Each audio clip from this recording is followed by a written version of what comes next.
One. All right. 3, 2, 1. Welcome once again to the SpartanMag.com VCast. Jim Comparoni, Paul Konyndyk. We're here, whatever the name of this arena is, Greenville, South Carolina. BSW. BSW Arena. We're not going with a full name. BSW. From BSW Arena, Greenville, South Carolina. Second round NCAA tournament 2022. Another one of these Michigan State Duke games. Michigan State and Duke. Second round, it'll be, the 16th time overall Krzyzewski and Izzo have clashed. Sixth time in the NCAA tournament. We all saw it coming when the Selection Sunday brackets were announced. Now we're here. Now, today Izzo and Krzyzewski both had their press conferences. Paul Konyndyk, you learn anything today?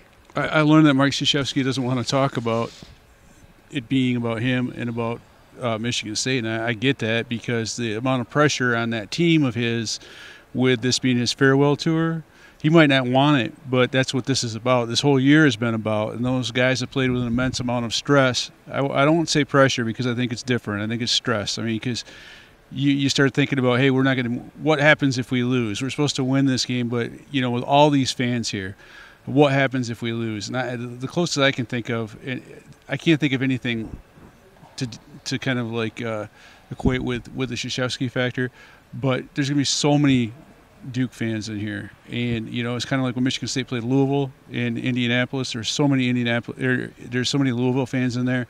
It's just if Michigan State keeps this thing close, the amount of pressure that's going to be on Duke is going to be considerable. And given Izzo can talk all he wants about he's 3-13 all time against Duke, but the fact of the matter is he's 2-3 in the NCAA tournament, and a lot of coaches would give their left arm or other appendages to be 2-3 against Mike Krzyzewski in the NCAA tournament.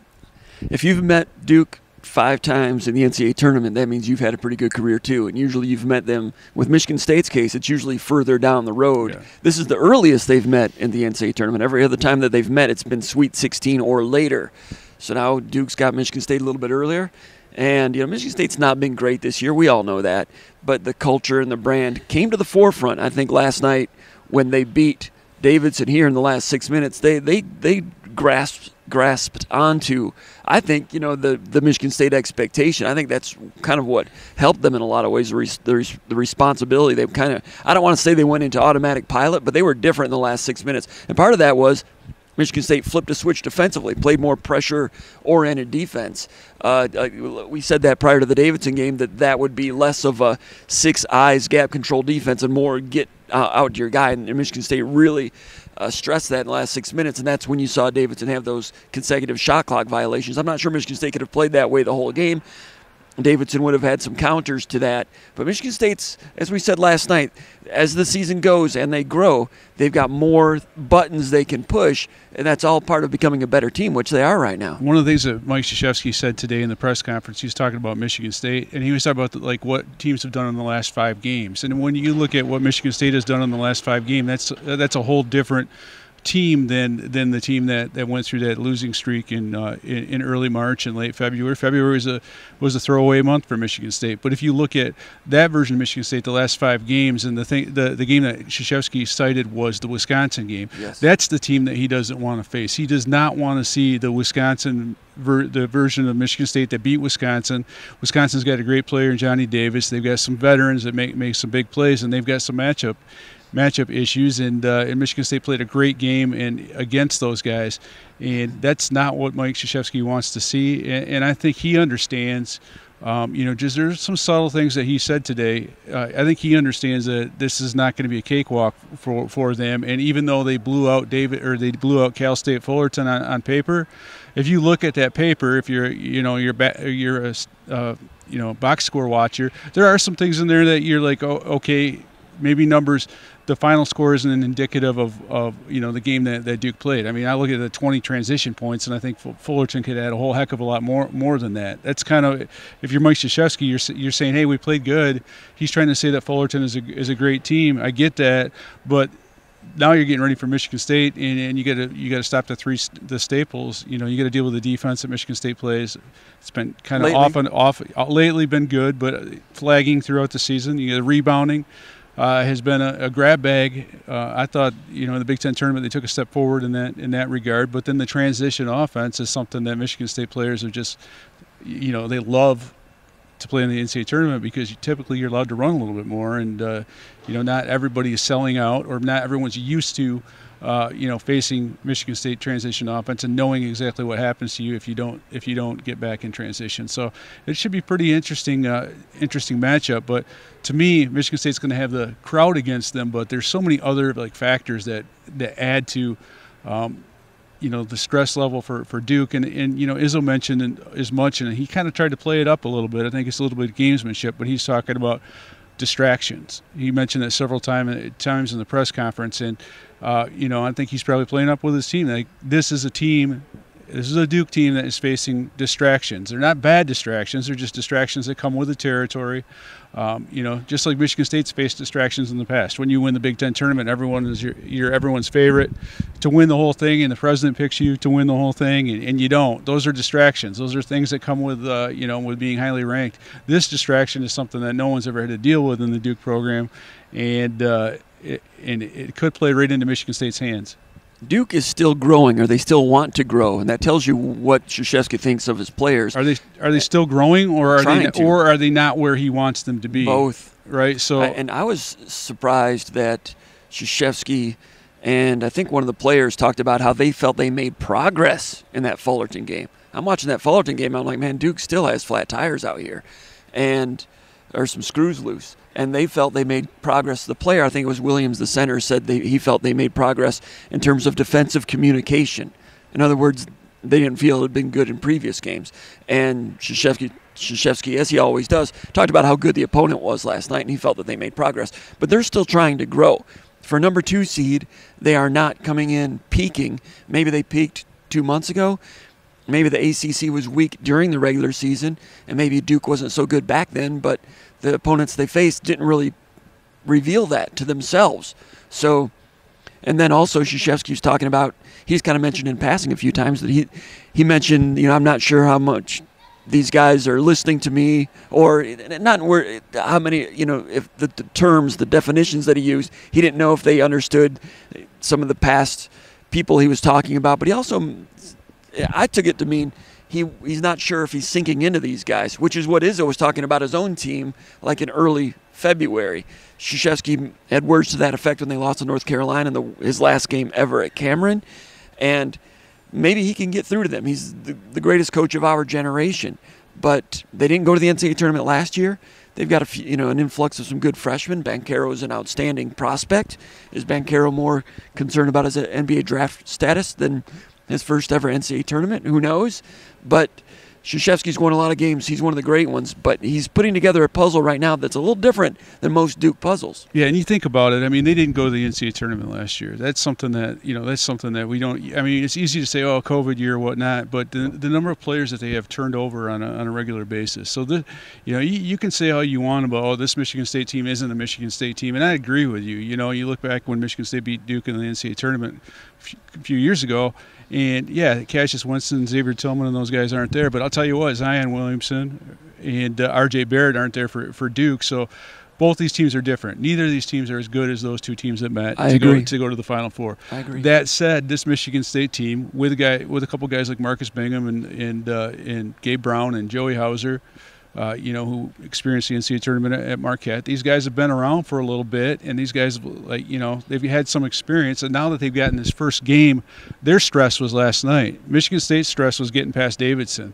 I'm not saying they're playing with house money. I'm not saying they're going to rise to the occasion.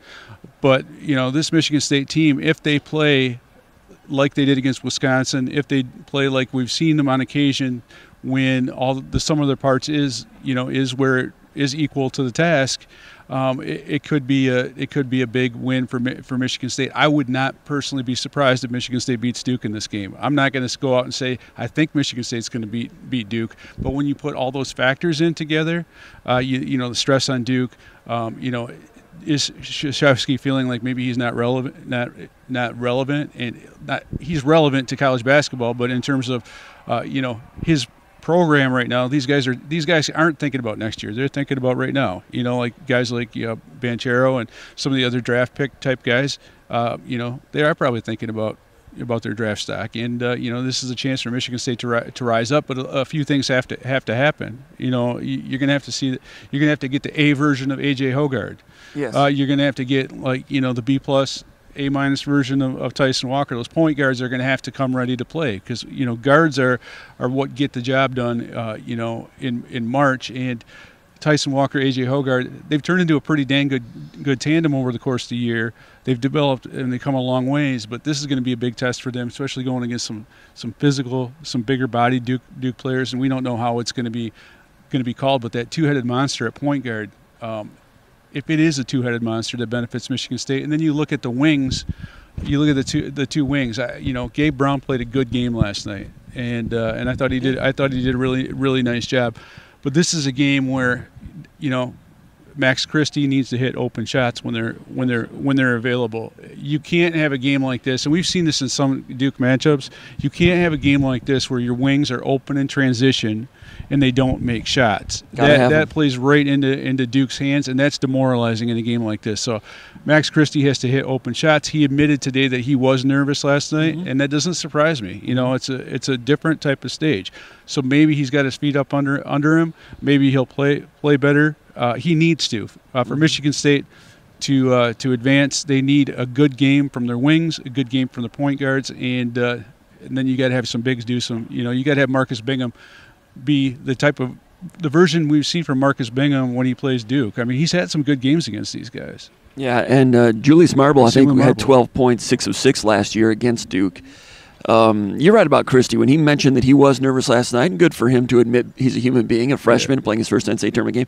But last night I was talking to some people about Christie, and some people think that his legs are gone and he's just spent and he's not ever going to come around. I don't believe that. I think that there's a chance you could come out. And what Joey Hauser did last night, I'm not saying Christie can score 27, but Christie on a given night can lock in and deliver some things, and they need it now. And would it be appropriate? Could he go to another level psychologically, or just in other ways? Because he's going against the team that he turned down on the recruiting. Yeah, I think so. He's got no ill will toward Duke, but you always want to impress the people, your own coach, of course, but that can kind of hit a reset button for him a little bit. He got past his first game. Now he's in an underdog situation. He's going against a team that recruited him. You see Krzyzewski over there. I think there's a chance Christie can come through for him, and they need everybody to come through. Yeah, and the thing about Christie is it's not a deal like when Miles Bridges has played against these guys, like back when freshman year Miles Bridges against Kansas. Michigan State didn't have any other options. Christie, if you're Michigan State, you're not asking Max Christie to score 20. You're not asking him to do what Joey Hauser did last night. All you're asking him to do is play solid defense, which he's shown you he could do. The tired legs argument doesn't hold water with me, because if he had tired legs, he could not do what he did last night against Lee. Yeah. So that's the bottom line for that, because the way that Davidson system is run, you're chasing guys around all over the place. Mm-hmm.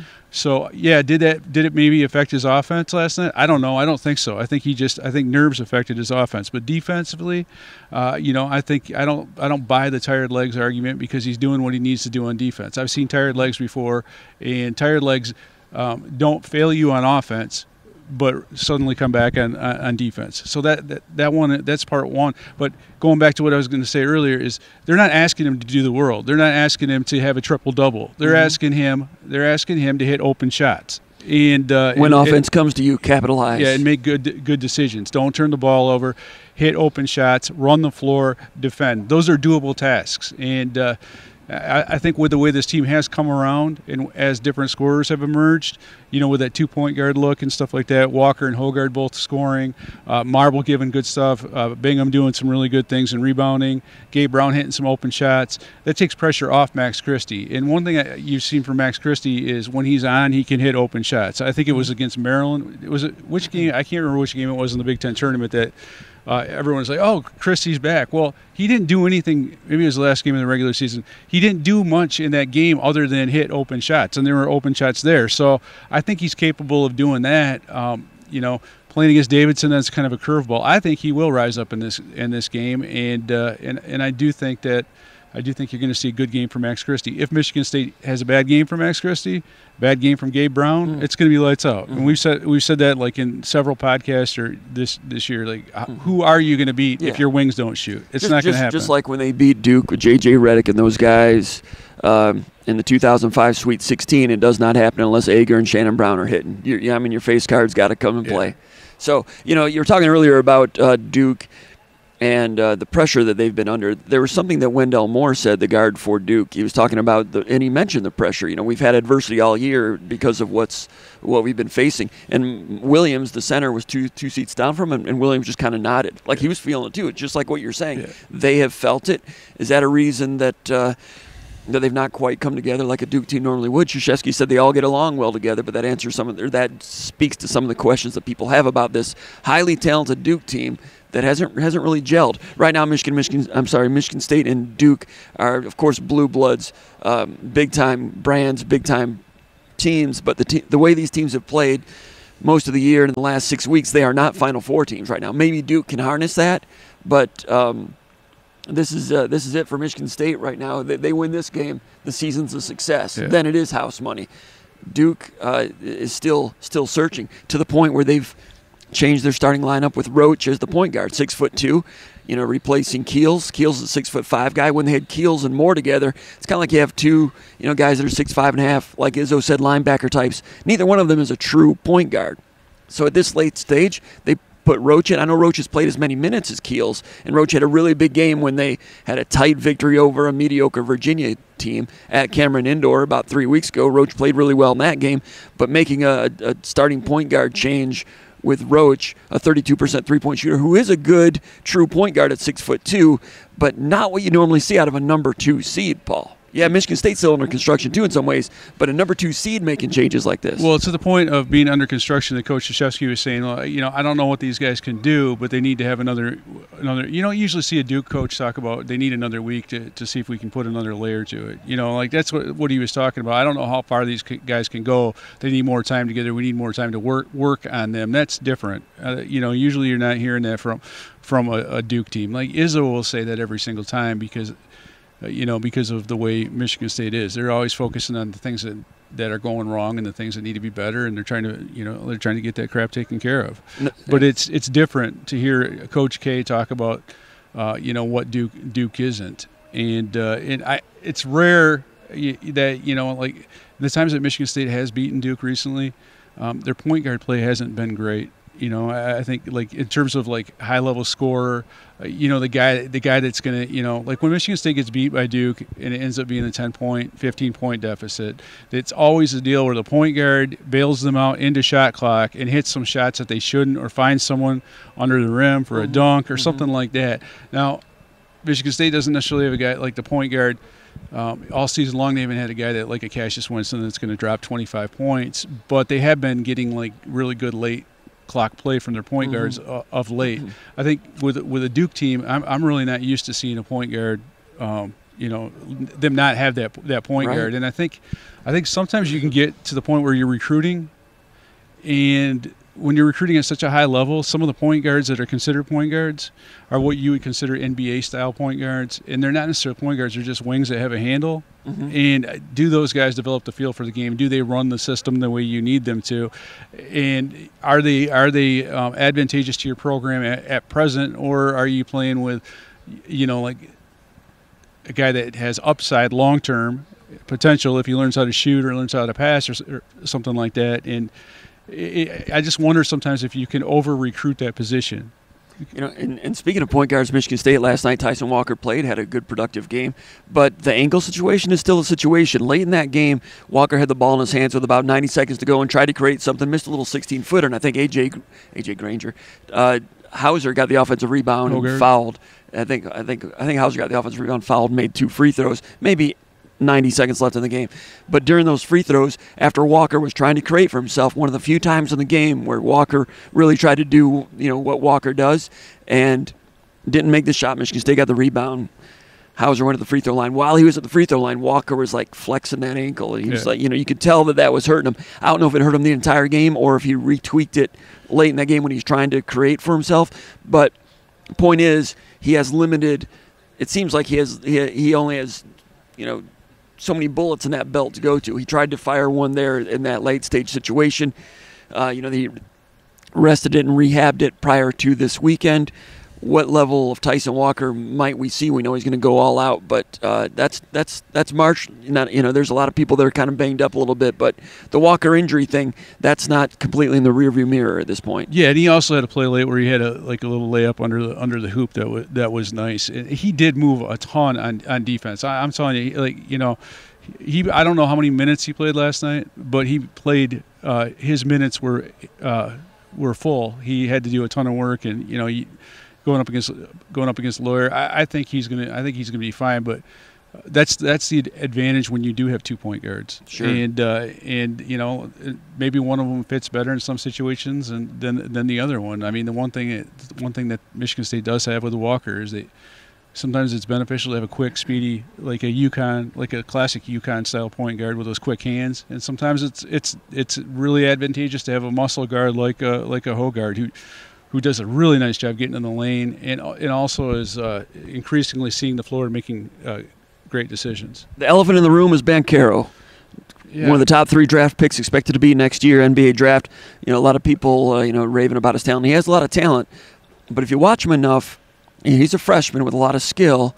But it's like they have trouble getting into a consistent rhythm with how they want to use him. It's not like, from what I've seen, it's not like they script, he's going to get his shots right here in this area every single time.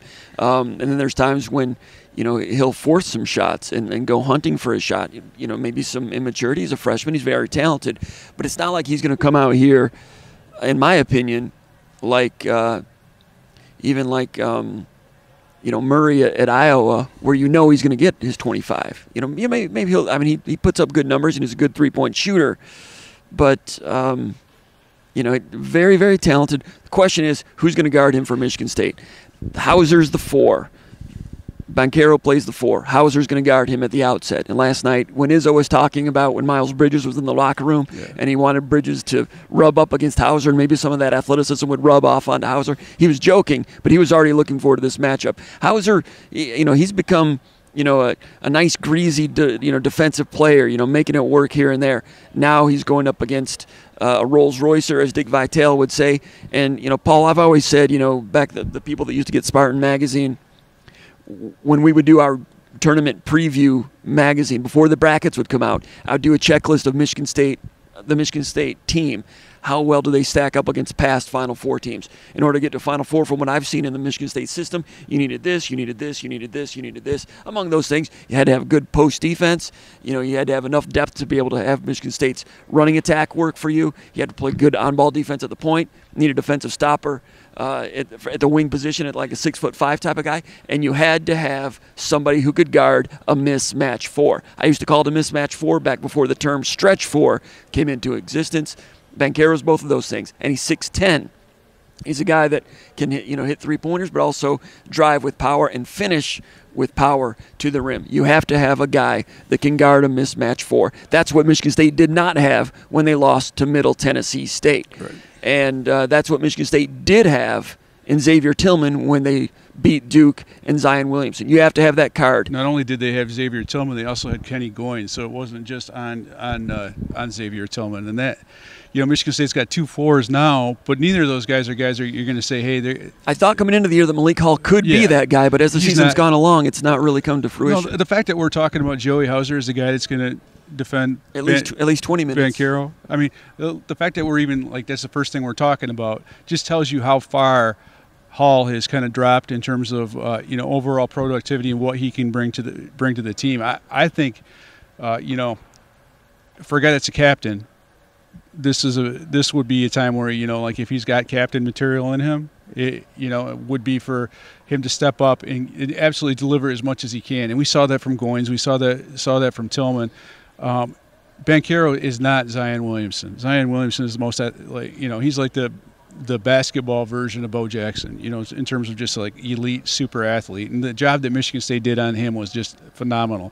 Xavier Tillman, that performance in and of itself is one of the reasons why I think Xavier Tillman is on the Mount Rushmore of defensive players in the Izzo era. and arguably you could argue that, maybe he could be the top defender. Some people would say Draymond, but Draymond wasn't a defensive player in college, but I think Xavier Tillman was outstanding. You could argue Brandon Dawson, but I don't know if Brandon Dawson could have done what Tillman did with Zion Williamson. The point I'm thinking of is Malik Hall needs to step up, and he needs to play like we thought he could play, where we've seen glimpses that he might be able to play that way, but he hasn't played that way. So this is going to be one of those deals where you can't see tired Malik Hall.